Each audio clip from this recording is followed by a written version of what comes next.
Doctor ortho Ayurvedic oil और capsule, अब दर्द भी घुटने टेकेगा। सचिवालय में सीएम धामी की अध्यक्षता में उत्तराखंड ग्लोबल इन्वेस्टर समिट के एमओयू की उच्च स्तरीय बैठक। एमओयू की वर्तमान स्थिति और आगे की रणनीति पर हुई चर्चा। आध्यात्मिक यात्रा प्रसिद्ध हरिहर आश्रम में स्वामी अवधेशानंद गिरी से सीएम धामी के निर्देश पर तहसील दिवस आयोजित। डीएम ने सुनी आमजन की समस्या, 24 समस्याओं का हुआ मौके पर निस्तारण।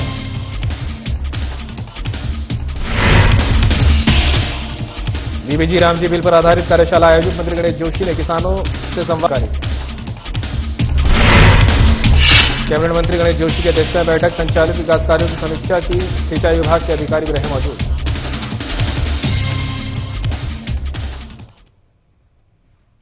नमस्कार, उत्तराखंड की खबरें लेकर मैं हूं आपके साथ संदीप निरंजन। सरकार खबरों का रुख कर लेते हैं। सचिवालय में सीएम धामी की अध्यक्षता में हुई बैठक। उत्तराखंड ग्लोबल इन्वेस्टर समिट के एमओयू की उच्च स्तरीय समीक्षा बैठक। एमओयू की वर्तमान स्थिति, जमीनी प्रगति और आगे की रणनीति पर हुई। 3,57,693 करोड़ के 1,780 एमओयू संपादित। अब तक 1,06,953 करोड़ के एमओयू की ग्राउंडिंग हुई पूरी। सीएम धामी ने अधिकारियों को दिए कड़े निर्देश। स्पिरिचुअल जोन, आयुर्वेद एम्स को दी प्राथमिकता, कहना सीएम का। बराड़ीसैंण में मंदिर अवसंरचनात्मक निर्माण हो तेज। एमओयू ग्राउंडिंग योजनाओं के क्रियान्वयन में अवरोधों का करें निस्तारण। संबंधित विभाग में एक नोडल ग्राउंडिंग की हो सतत मॉनिटरिंग। उद्योगपतियों के साथ नियमित करें संवाद और संपर्क। परियोजनाओं के इंप्लीमेंट में न करे देरी। स्पष्ट टाइमलाइन के अनुसार कार्यों को करे पूरा। पर्यटन, उद्योग और निवेश के नए अवसरों पर रखें फोकस। संस्कृति, अध्यात्म और संतुलित विकास को दे प्राथमिकता। एमओयू ग्राउंडिंग धामी का आर्थिक भविष्य के लिए अत्यंत महत्वपूर्ण उपलब्धि। निवेशकों के विश्वास, बेहतर कानून व्यवस्था, सुशासन और उद्योग अनुकूल वातावरण का प्रत्यक्ष प्रमाण। सकारात्मक परिणाम को उत्तराखंड भारतीय संस्कृति, अध्यात्म और प्राचीन गौरवशाली विरासत का केंद्र बिंदु।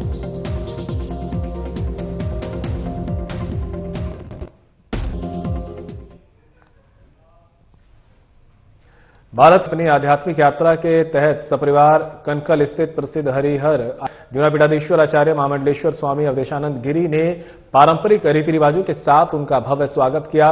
स्वामी अवधेशानंद गिरी ने पूर्व राष्ट्रपति और उनके परिवार को पुष्पगुच्छ भेंट कर उनका अभिनंदन किया।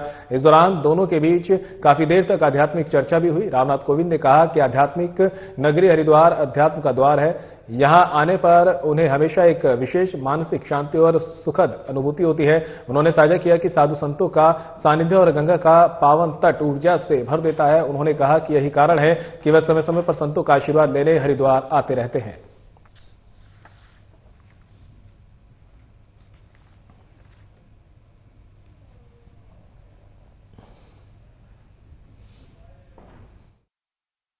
भारी हूं कि उन्होंने इस अवसर पर मुझे आमंत्रित किया। सचमुच हरिद्वार को मैं अध्यात्म का द्वार मानता हूं और इसीलिए जब इच्छा होती है जानकर अथवा कोई कार्यक्रम बन जाए, और इसे मैं सौभाग्य इसलिए मानता हूं कि जो मन में होता है, इच्छा यहाँ बार बार आने की होती है, तो उसके महाराज जी निमित्त बन जाते हैं। ये अत्यंत सौभाग्यशाली क्षण है कि 14वें आदरणीय रामनाथ कोविंद जी घर में पधारे हैं। यह स्थान ग्रामीण विकास मंत्री गणेश जोशी ने सहसपुर ब्लॉक में आयोजित विकसित भारत रोजगार और आजीविका guarantee mission VBG Ramji bill 2025 पर आधारित रूप में प्रतिभाग किया। इस दौरान उन्होंने किसानों और स्थानीय लोगों से संवाद कर सरकार की जानकारी दी। मंत्री गणेश जोशी ने उद्यान विभाग द्वारा समूह की महिलाओं निःशुल्क पौध भी वितरण किया। मंत्री गणेश जोशी ने कहा कि केंद्र सरकार द्वारा ग्रामीण क्षेत्रों में रोजगार सृजन को लेकर निरंतर योजनाएं लागू की जाती रही है। उन्होंने बताया कि वर्ष 19 में जवाहर रोजगार योजना से शुरू होकर यह व्यवस्था 2006 में नरेगा और 2009 में मनरेगा के रूप में मजबूत हुई। अब बीबीजी रामजी योजना के माध्यम से ग्रामीण परिवारों को 100 के बजाय 125 दिन का गारंटी शुदा रोजगार प्रदान किया जाएगा। योजना में निष्पक्ष वित्तीय प्रबंधन को प्राथमिकता दी गई है। साथ ही उत्तराखंड जैसे पर्वतीय राज्यों में रिटेनिंग वॉल को अनुमन्य कार्यों में शामिल किया गया है। मंत्री जोशी ने विपक्ष पर निशाना साधते हुए कहा कि मनरेगा को समाप्त करने की अफवाहें निराधार है। उन्होंने स्पष्ट किया कि प्रधानमंत्री नरेंद्र मोदी और केंद्रीय ग्रामीण विकास मंत्री शिवराज सिंह चौहान के नेतृत्व में योजना को और अधिक सशक्त बनाया गया है। उन्होंने जानकारी दी कि केंद्रीय बजट 2026-27 में महात्मा गांधी ग्राम स्वराज योजना की भी शुरुआत की जा रही है।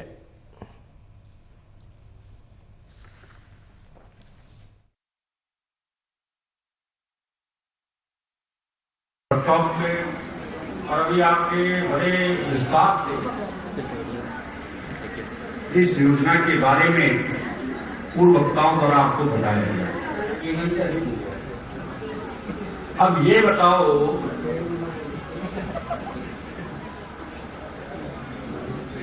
मैं भाषण ही जरा मैं आपसे सीधा क्वेश्चन कर रहा हूं। हमारे कांग्रेस के लोग जगह जगह जाकर प्रचार कर रहे हैं कि मनरेगा खत्म हो गया। खत्म हो गया क्या? नहीं। जोर से बोलो। नहीं। खत्म नहीं हुआ ना? नहीं। एक तो ये क्लियर हो गया कि योजना खत्म नहीं हुई है, योजना को और मजबूत करने का काम देश के प्रधानमंत्री नरेंद्र मोदी और शिवराज सिंह जी ने किया।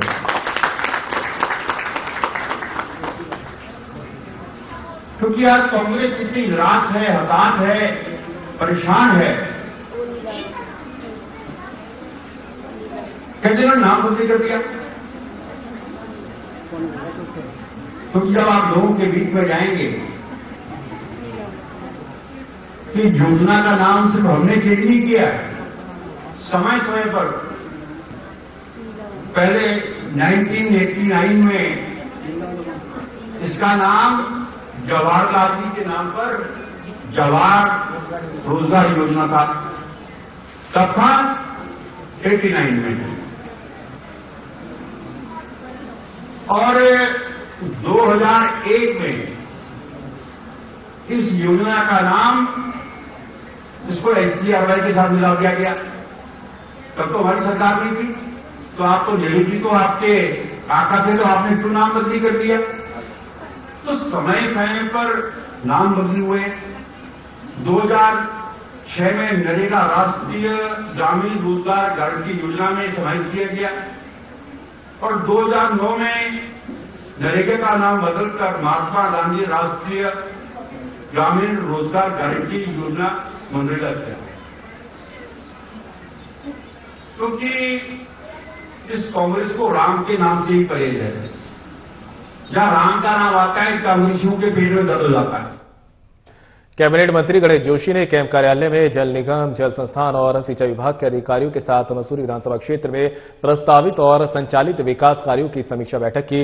बैठक के दौरान कैबिनेट मंत्री गणेश जोशी ने जल निगम और जल संस्थान के अधिकारियों को मसूरी विधानसभा क्षेत्र के अंतर्गत चामासारी, सरोना सहित अन्य क्षेत्रों में पेयजल समस्याओं को 3 दिन के भीतर दुरुस्त करने के निर्देश दिए। उन्होंने अधिकारियों को आपसी समन्वय जोर दिया।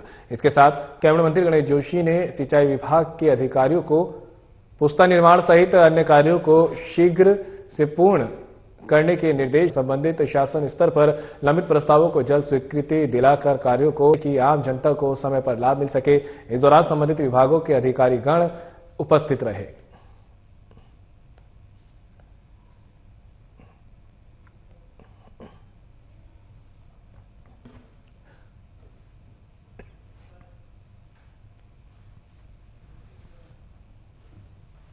तो वहीं ट्राउट मत्स्य पालन से संवरेगा उत्तराखंड। स्वरोजगार के नए अवसर सृजित करने की दिशा में बड़ी पहल।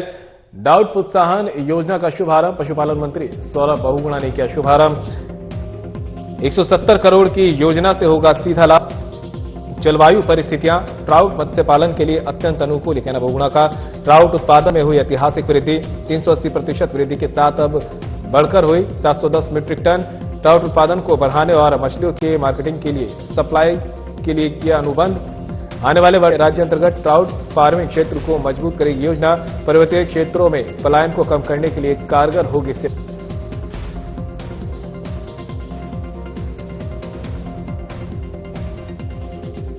ट्राउट का बहुत अच्छा स्कोप है उत्तराखंड में। जैसे कि आपको पता है कि हमारे पास कोल्ड रनिंग वाटर अबंडेंस में पहाड़ों में अवेलेबल है। ट्राउट का काम अच्छा किया जा सकता है। ट्राउट की ग्रोथ देखिए तो यहाँ पर हम 3-4 हजार मीट्रिक टन पे थे, आज हम 10,000 मीट्रिक टन के आसपास पूरी फिशरी सेक्टर हमारा पहुंचा है। अभी मैं दुबई गल्फ फूड फेस्टिवल में रिप्रेजेंट करने गया था। जो हमारी ट्राउट की क्वालिटी है उसको बहुत सराहाया है वहाँ के एक्सपोर्टर्स ने, वहाँ के होलसेलर्स ने, और उन्होंने हमको ये आश्वस्त किया है कि अगर हम अपनी ट्राउट का वेट थोड़ा सा बढ़ा सकते हैं, वहाँ पर जो जरूरत होती है वो 3 किलो की ट्राउट की होती है। हमारा जो उत्तराखंड का ट्राउट है वो लगभग 2-2.25 किलो 2.25 किलो का है।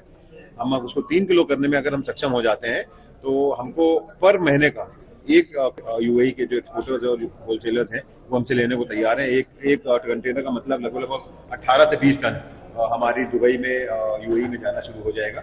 हमने कोशिश, हम अपने सारे सर्टिफिकेशन जो फूड सेफ्टी होती है उसको हम सर्टिफाई करके, जो इंटरनेशनल स्टैंडर्ड से होती है उसको सर्टिफिकेशन करवा के हम अपना पहला कंटेनर अगले 6 महीने में भेजें, ये हमारी कोशिश है। जनपदवासियों की समस्या के त्वरित निराकरण करने के उद्देश्य से मुख्यमंत्री के निर्देश के क्रम में इस में तहसील दिवस का आयोजन किया गया, जिसमें विभिन्न क्षेत्रों से आए क्षेत्रवासियों द्वारा विभिन्न विभागों से संबंधित 44 समस्याएं दर्ज कराई गई, जिनमें से 24 समस्याओं का मौके पर ही निस्तारण किया। शेष समस्याओं के निस्तारित कराने के लिए संबंधित अधिकारियों को निर्देश दिए गए। डीएम मयूर दीक्षित ने संबंधित कि तहसील दिवस में जो भी समस्याएं क्षेत्रीय जनता द्वारा दर्ज कराई गई हैं उसे निस्तारण करें। इसमें किसी भी प्रकार की कोई शिथिलता और ढिलाई नहीं बरती जानी चाहिए। उन्होंने कहा कि मुख्यमंत्री का उद्देश्य है कि जनपद वासियों की समस्याओं का तहसील दिवस के अवसर पर किया जाए, जिससे कि जनपद वासियों को अपनी समस्याओं को लेकर अनावश्यक कार्यालयों के चक्कर न लगाने पड़े। डीएम ने संबंधित विभागों के अधिकारियों को निर्देश दिए कि जो शिकायत संबंधित विभागों को की जा रही उन शिकायतों का तत्काल संज्ञान लेते हुए 1 सप्ताह के अंतर्गत उन निस्तारण करना सुनिश्चित करें।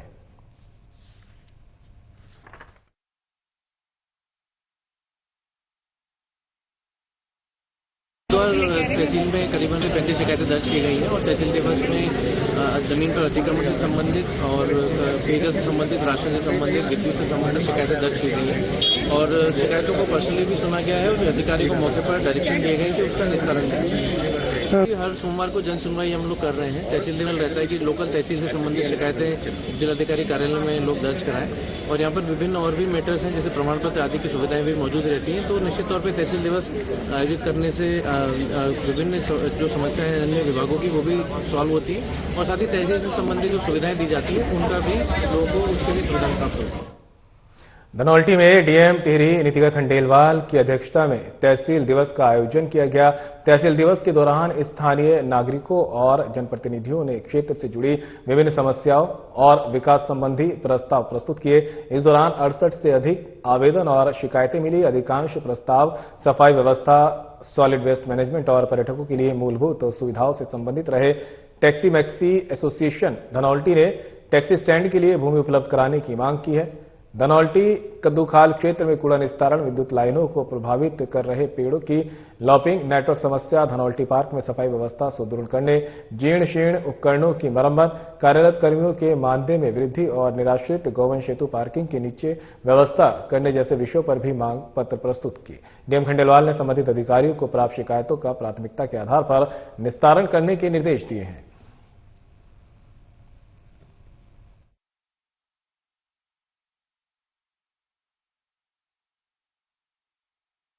आज तहसील दिवस धनौल्टी में आज आयोजित किया गया था और यहाँ पे आज 58 शिकायतें टोटल आई हैं। मुख्यतः यहाँ पे काफी अच्छी चर्चाएं हुई हैं क्योंकि धनौल्टी एक हम जानते हैं एक टूरिस्ट प्लेस है और काफी टूरिज्म का यहाँ पे प्रभाव रहा भी है और मुझे बहुत अच्छा हुआ है देखते हुए भी कि काइंड ऑफ कॉम्पिटिशन भी है कि धनौल्टी वाले चाहते हैं कि कानाताल ज्यादा टूरिस्ट न जाए यहाँ पे आए, तो उसको लेते हुए धनौल्टी के यहाँ के जितने भी लोग हैं उन लोगों ने मुख्यतः सफाई को लेकर और जो हमारा इको पार्क है उसको हम कैसे मेंटेन कर सकते हैं कि ज्यादा से ज्यादा टूरिस्ट को हम अट्रैक्ट कर सके।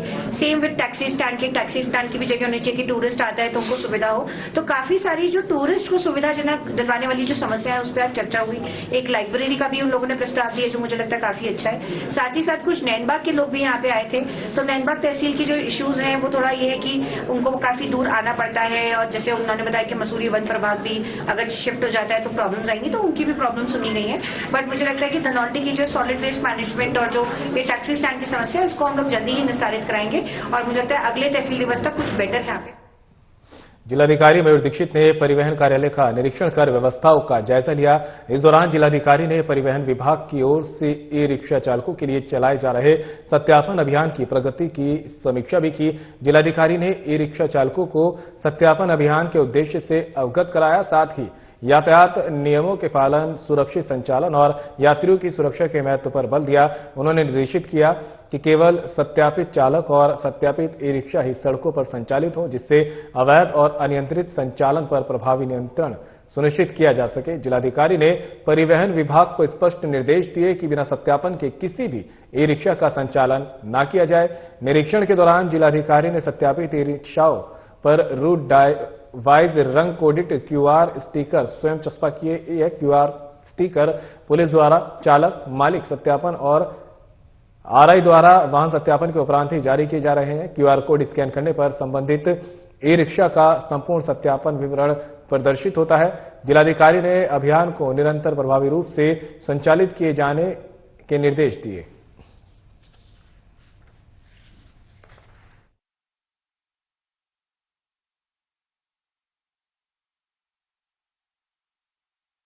देखिए, अभी हमने जो जिला सुरक्षा समिति की बैठक करी थी, उसमें निर्णय लिया गया था कि जितने भी ई रिक्शा हमारे चल रहे हैं हरिद्वार में, उनका प्रॉपर पुलिस वेरिफिकेशन किया जाएगा, ड्राइवर्स का और साथ ही ओनर्स, और साथ ही जितने भी ई रिक्शा हैं उनका रूट डिसाइड किया जाएगा। इस क्रम में विभिन्न हमने रूट्स डिफाइन किए हैं, उन्हीं रूट्स पर जो संबंधित ई रिक्शा है उसको चलाया जाएगा। ई रिक्शा के ऊपर एक स्टिकर भी लगाया जा रहा है जिस पर क्यूआर कोड है, और उससे स्कैन करके उस ई रिक्शा की सारी डिटेल्स, ओनर की डिटेल्स पता ही लगा जा सकती है। साथ ही जो ई रिक्शा ड्राइवर होंगे उनको भी आईडी कार्ड इशू किए जा रहे हैं, उस पर भी स्कैन करके वो सारी डिटेल्स देख सकते हैं कोई भी। और साथ ही जो डिफरेंट यूनियंस हैं ई रिक्शा की, उनके साथ भी वार्ता की जा रही है कि किस तरह से हम लोग ई रिक्शा का संचालन जनपद में करें ताकि ट्रैफिक कंजेशन, पार्किंग आदि के इशू ना आए, और उनकी भी समस्या है उनको भी सुना जा रहा है ताकि वो लोग भी अच्छे से कार्य कर पाए और आम जनता की सहूलियत के लिए ही सारे कार्य। अवैध निर्माणों पर एसडीएम और एई का एक्शन शुरू। एसडीएम एई अभिषेक ने की सख्त कार्रवाई। विस्थापित क्षेत्र के ध्वस्तीकरण के बाद अब सीलिंग की कार्रवाई शुरू। एसडीएम के आदेश पर निर्मल बाग में हुई सीलिंग की कार्रवाई। बाग ब्लॉक सी में राजेश के अवैध निर्माण को किया सील। सहायक अभियंता अभिषेक भारद्वाज के नेतृत्व में सीलिंग की कार्रवाई। अवैध निर्माणों पर सीलिंग की कार्रवाई रहेगी जारी, कहना एसडीएम का। एमडीडीए के मानकों का करे पालन। सीलिंग के बाद निर्माण कार्य हुए तो होगी बड़ी कार्रवाई। अवैध निर्माणों की सूचियां हुई तैयार।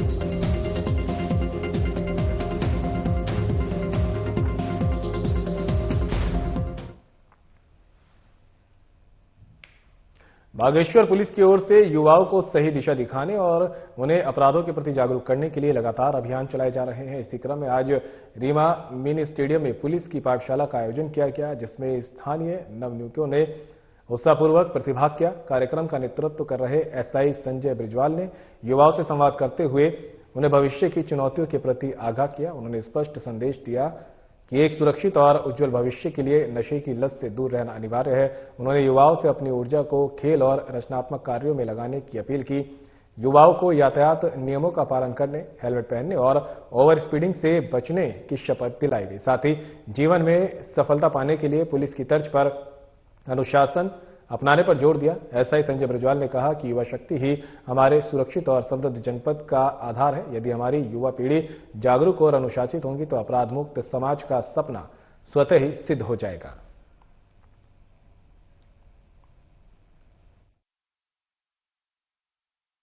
अपना भला होगा, फिर उनका भला होगा, फिर समाज का भला होगा। ये एआई जनरेटेड है और सब वो एल्गोरिदम आपका वो पहचानता है कि आप क्या सोच रहे हो अपने मन में। तो वो आपको, जैसे आपने एक मोबाइल देखा, आपने मान लो कि 15+ या कुछ इस टाइप से देखा, तो अगला ऐड उसी का आएगा। या रनिंग का करोगे या एडिडास जूता देखोगे तो अगली ऐड उसी का आएगा। कहीं ब्लॉगिंग का बाइक वाला चलाओगे तो अगला वही आएगा। क्यों? क्योंकि वो आपकी मेंटली और टेंडेंसी को पहचान रहा है वो चीज, तो वही चीज करता है। तो उसमें फिर वो सोचता है कि और ज्यादा अंदर घुसाते रहे आपको। ये चीजें होती है ना, और इसमें जैसे कोई करता ही है स्टफिंग। रामनगर शाइनिंग स्टार विद्यालय को विप्रो अर्थियन राष्ट्रीय अवार्ड 2025 से सम्मानित किया गया।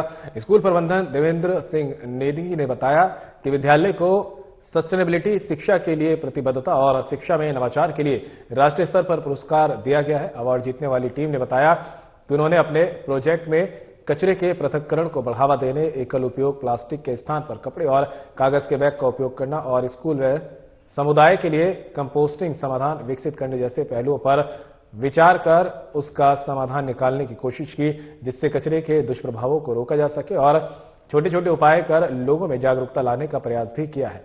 इस दौरान स्कूली बच्चों ने संजय रिखाड़ी निर्देशित नाटक द लॉस्ट वर्ल्ड का शानदार प्रस्तुति भी दी।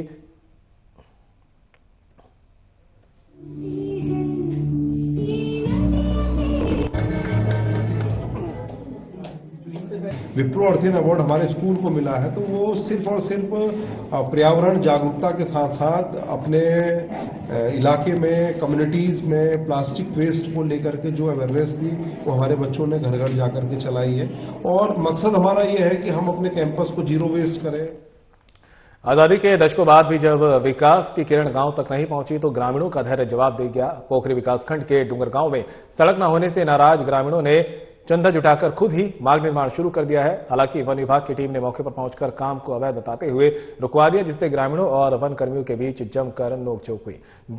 गांव बता दें कि डूमरगांव ब्रिटिश शासनकाल के राय बहादुर की उपाधि पाने वाले सुप्रसिद्ध स्वर्गीय डॉक्टर पातीराम परमार का पैतृक गांव है। ग्रामीणों का कहना है कि जिस गांव ने इतिहास में अपना नाम दर्ज कराया वह आज एक अदस सड़क के लिए तरस रहा है। वर्षों के से शासन प्रशासन के चक्कर काटने के बाद भी जब कोई सुनवाई नहीं हुई तो ग्रामीणों ने आत्मशक्ति का परिचय देते हुए आपस में धन संग्रह किया और सड़क की कटिंग का कार्य शुरू किया। जैसे ही सड़क निर्माण की सूचना अलकनंदा भूमि संरक्षण वन प्रभाग की नागनाथ रेंज को मिली, वन क्षेत्राधिकारी बीएल शाह अपनी टीम के साथ मौके पर पहुंच गए। वन क्षेत्राधिकारी बीएल शाह ने कहा कि बिना अनुमति सड़क कटिंग का काम किया जा रहा है, जो वन कानून के खिलाफ है। वन विभाग के पहुंचते ग्रामीणों और कर्मचारियों के बीच नोकझोंक हो गई। फिलहाल सड़क निर्माण कार्य रोक दिया गया है।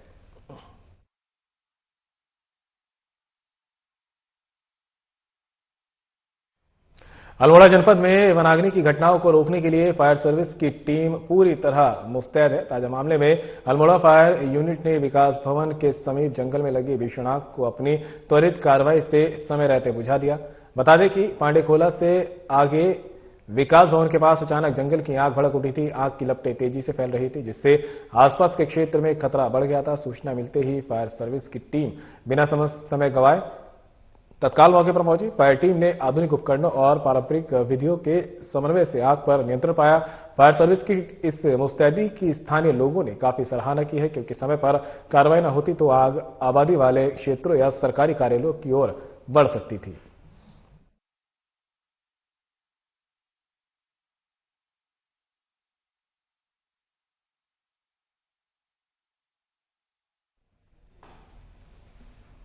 चमोली के गोपेश्वर चमोली मोटर मार्ग पर सड़क हादसा हो गया। गुइलो बैंड के पास एक तेज रफ्तार स्कूल बस ने स्कूटी को जोरदार टक्कर मार दी, जिससे स्कूटी सवार महिला की मौके पर ही मौत हो गई। इस घटना के बाद से क्षेत्र में मातम पसरा हुआ है। प्रत्यक्षदर्शियों के मुताबिक स्कूल बस तेज गति में थी। गुइलो बैंड के पास बस ने स्कूटी को अपनी चपेट में ले लिया। टक्कर इतनी भीषण थी कि स्कूटी सवार महिला सड़क पर काफी दूर जा गिरी और गंभीर रूप से घायल हो गई। स्थानीय लोगों ने तत्परता दिखाते हुए महिला को तुरंत जिला अस्पताल गोपेश्वर पहुंचाया, लेकिन डॉक्टरों ने उन्हें मृत घोषित कर दिया। मृतक महिला की पहचान मंजू देवी के रूप में हुई है। सूचना मिलते ही पुलिस मौके पर पहुंची और बस चालक को हिरासत में ले लिया है। पुलिस ने बताया कि हादसे के सभी पहलुओं की जांच की जा रही है।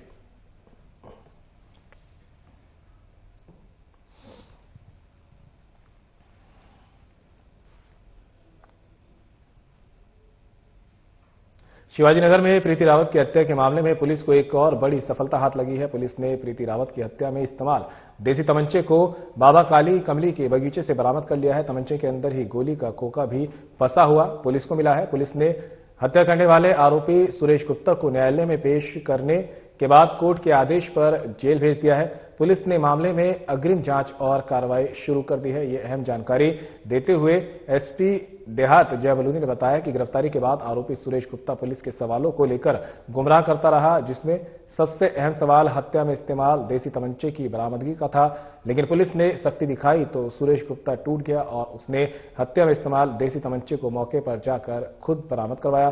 देसी तमंचा एम्स के पास बाबा काली कमली के बगीचे में बाउंड्री के पास पुलिस को मिला है। इसके अलावा सुरेश गुप्ता की स्कूटी को भी पुलिस ने बरामद कर लिया है। पुलिस का फोकस सुरेश गुप्ता को देसी तमंचा उपलब्ध कराने वाले पर बनी हुई है। पुलिस को जो नाम सुरेश गुप्ता ने बताया, पुलिस उसकी तस्दीक कर रही है। जल्द ही तमंचा उपलब्ध कराने वाले की भी गिरफ्तारी की जाएगी। जरूरत पड़ी तो सुरेश गुप्ता की पीसीआर लेकर और गहन पूछताछ भी होगी।